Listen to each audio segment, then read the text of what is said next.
Welcome to Learning with UNP. In this session of Business Intelligence with Power BI, we will be tackling a dataset with inconsistencies and learn how to resolve them using Power BI Query Editor. Our goal is to clean and properly format the data so it's ready for analysis.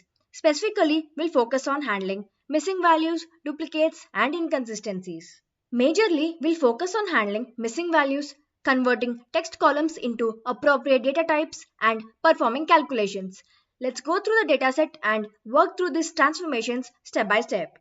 The dataset has the following issues. The category column has missing values which need to be handled properly. The name column has inconsistent formatting that requires standardization. The amount column is stored as text that should be converted into a fixed decimal number for correct numeric calculations. The date column is currently stored as whole number and needs to be converted into the date data type for proper time-based analysis.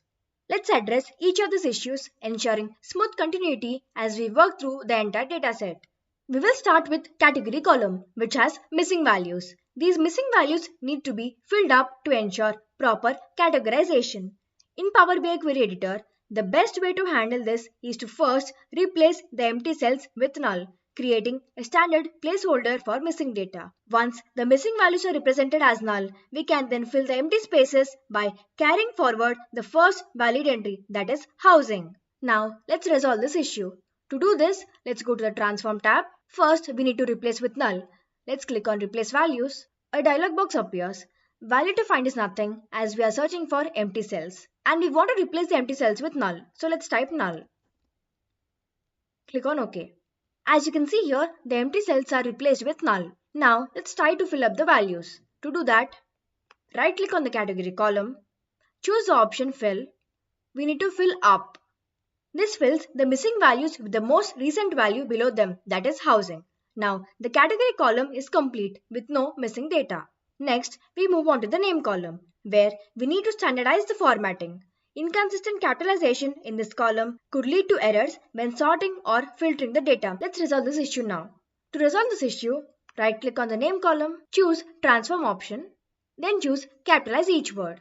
Let's again right-click on name column, choose Transform, choose Trim. Now, this option removes any leading or trailing spaces in the column, ensuring that all values are clean and ready for further use. Now, let's move on to the next column, that is amount column. The amount column presents a more complex issue. It is currently stored as text, but for calculations such as sums or averages, it should be in fixed decimal number format. This is a problem because text columns cannot be used for numeric operations such as summing, averaging, or performing other calculations. If we try to change the data type from text to fixed decimal number, it will result in errors, especially if the column contains non-numeric text, for example, special symbols or missing values. If we simply remove errors from the amount column, we lose important data. Removing rows with errors can skew our analysis by eliminating valuable records, especially when only a few entries have issues. Replacing errors with any random values like 0, 100, etc. is not ideal either because it can distort the data. For example, if a missing amount is replaced with 0, it could significantly lower the total and average, leading to inaccurate results. So, we need a more reliable replacement method.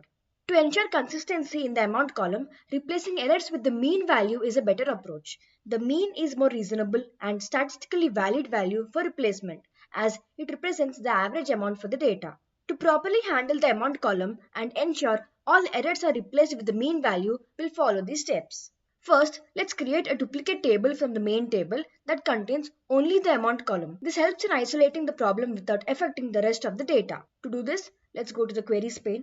Right-click on the main table, choose Duplicate. A new query, Duplicated, will be created. Select this query.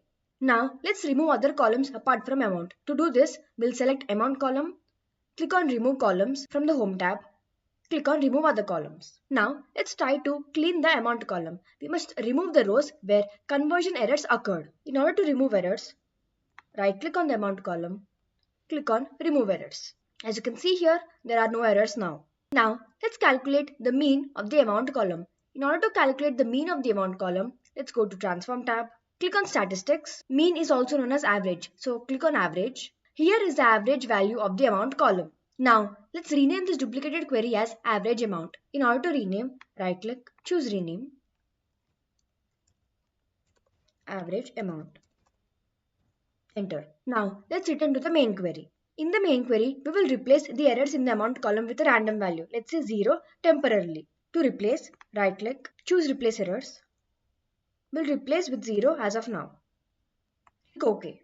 But the question is, why are we replacing with a random number 0 as of now? The answer is this. We are replacing errors with 0 only as a placeholder. The reason is that if new data is added in the future and contains errors, we would have to manually replace the mean value again. By following this structured method, we avoid having to repeat this process every time new data is added. To automate the replacement process, we will edit the M query directly and replace the 0 with the mean value calculated from the duplicated table. This ensures that the amount column in the main table is properly filled with the mean value and handles future data dynamically.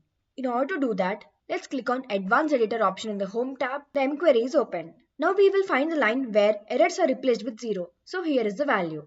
We'll remove this and replace it with the duplicated table name, that is average amount. As you can see here, when we are typing, we get the duplicated table name.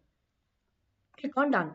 So, after modifying the M query, all errors in the amount column will be automatically replaced by the mean value. Additionally, this method ensures that when new data is added, missing or error values in the amount column will be handled correctly without manual intervention. Finally, we'll address the date column. The data in the date column is currently stored as whole number, which needs to be converted into the date data type. To do this, let's click on the data type. Let's change it to date. This ensures that the dates are interpreted correctly and we avoid any issues related to incorrect conversions. By following these steps, we have successfully cleaned and transformed the dataset. Each column now has the correct data type and the data is properly formatted for further analysis. This process is crucial in any business intelligence workflow as clean and structured data leads to more accurate insights and reliable reporting. This is all about today's lecture. See you in the next lecture. Thank you.